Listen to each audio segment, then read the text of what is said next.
2022년 2월 16일 종가 기준 43,050원, 매수 가격이 38,293원이니까 수익률이 12%겠네요. 안녕하세요, 강남오리입니다. 2월 15일 사모펀드 글렌우드 PE의 PI 첨단 소재 지분 매각 이슈가 있었습니다. 같은 날 PI 첨단 소재에서는 공시를 통해서 최대주주 지분 매각이 검토 중에 있음을 확인시켜줬습니다. 사모펀드에 대한 간략한 정리부터 악재인지 호재인지 개인 투자자 입장에서 어떻게 대응을 해야 할지에 대해 생각해봤습니다. 지금 이슈가 되고 있는 PI 첨단 소재는 SKC와 코오롱이 합작한 투자회사입니다. 처음 이름은 SKC 코오롱 PI였습니다.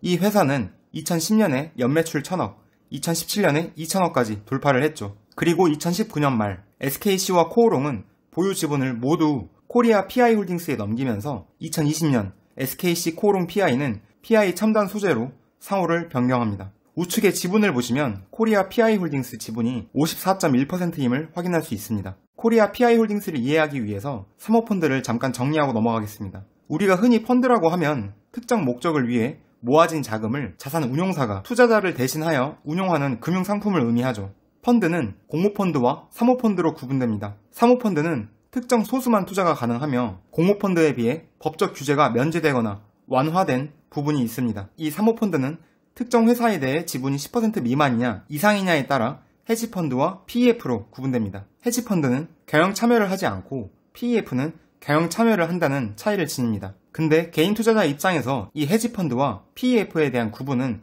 크게 의미가 없는 것으로 보여요. 오늘 살필 글렌우드 PE나 우리가 흔히 듣는 MBK 파트너스 등은 이 PEF에 해당된다고 보면 됩니다. 사모펀드의 목적은 결국 이거죠. 회사를 사고 되팔아서 이익을 남기겠다. 되팔 때 잘 팔려면 수익 구조를 개선해야 되고 이 과정에서 구조 조정 등의 사회적 이슈가 발생하기도 합니다. 방금 전에 말씀드렸던 코리아 PI 홀딩스는 SPC입니다. 특수 목적 회사죠. 글렌우드 PE가 이 코리아 PI 홀딩스 지분을 100% 가지고 있고 이 코리아 PI 홀딩스가 PI 첨단 소재의 지분을 54.1%를 가지고 경영에 참여하고 있는 겁니다. 즉 PI 첨단 소재의 경영은 글렌우드 PE의 생각이 중요하겠죠. 일단 매각 이슈가 떴으니 우리 입장에서 가장 궁금한 건 이거 아닌가요? 글렌우드 PE는 PI 첨단 소재 지분을 주당 얼마에 샀을까? 주당 38,293원에 샀다는 것을 2019년 12월 공시를 통해 알 수 있습니다. 그러면 그 후 주가는 얼마나 올랐을까요? 2022년 2월 16일 종가 기준 43,050원, 매수 가격이 38,293원이니까 수익률이 12%겠네요. 최근 낙폭이 커서 그런지 수익률이 높지는 않습니다. 만약 내가 글렌우드 PE라면 PI 첨단 소재 지분을 겨우 이 정도 가격에 절대 매각하고 싶지는 않을 것 같아요. 여러분도 같은 생각이시겠죠? PI 첨단 소재가 글렌우드 PE로 넘어오고 나서는 실적이 어땠을까요?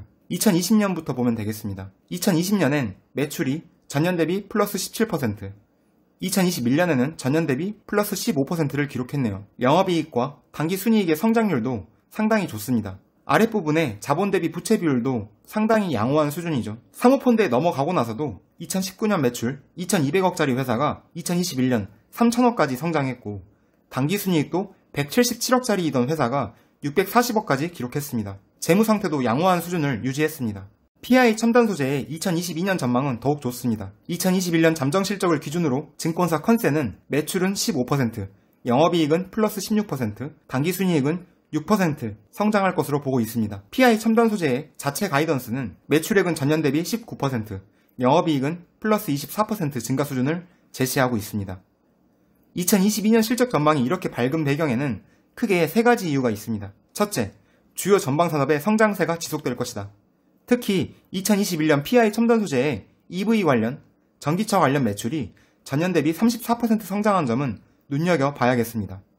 둘째, PI 첨단 소재의 글로벌 시장 점유율 8년째 1위를 유지하고 있습니다. 끝으로 PI 첨단 소재의 주력 제품 폴리이미드 필름이 판매 단가가 인상될 것이다. 그리고 주요 원재료 DMF의 가격이 안정화될 것이다. 이러한 가정에 따른 수익성 증대. 이 가정은 제가 그냥 말씀드리는 것이 아니라 저번에 주식 담당자와 통화한 내역을 토대로 말씀드리고 있는 부분입니다. 아직 앞날이 창창해 보이는 PI 첨단 소재입니다. 다시 말씀드리지만 PI 첨단 소재는 현재 전방 산업이 좋고 기술력이 있고 실적 전망도 밝고 글렌우드 PE 입장에서 매각이 급할 이유가 없어 보여요. 아직 악재인지 호재인지 판단할 기준이 서지는 않지만 매각이 구체화된다면 새 주인에 달려있을 것입니다. SKC나 코오롱이 다시 PI 첨단 소재에 관심을 둘 수도 있을 것이고 LG나 롯데 등도 충분히 사업 시너지를 기대해 볼 수 있는 인수 후보군이라고 생각합니다. 이 인수 후보군에 따른 주가 영향은 지난 아시아나항공 M&A 사례를 통해 가늠해 볼 수 있지 않나 생각해 봅니다. HDC 산업개발의 등장에 따라 주가가 급등하기도 했죠. 사연이 워낙 깊은 얘기인데요. 제 지난 영상 중 아시아나항공 손절 후기를 꼭 참고해 주시면 감사하겠습니다. 끝으로 외국계 사모펀드, 외국계 기업으로 매각될 것 같다면 정부의 개입으로 난항을 겪을 수도 있다고 생각합니다. 아직도 진행 중인 한온시스템 사례를 통해서 간접적으로 알 수 있다고 생각해요. 한마디로 요약하자면 아직은 판단을 미루고 인수 후보군이 걸러질 때까지 기다리자입니다. 아직 악재냐 호재냐를 판단하기에는 일러 보입니다. 제 지난 영상 아시아나항공 손절 후기 영상을 참고하신다면 매각과 관련된 투자에 도움이 될 거라고 생각합니다. 그리고 PI 첨단 소재에 대한 주가 전망에 대한 자료도 같이 봐주시면 더 좋을 것 같아요. 영상과 관련된 생각을 편하게 댓글로 공유해주세요. 구독과 좋아요는 항상 큰 힘이 됩니다. 영상 끝까지 시청해주셔서 감사합니다.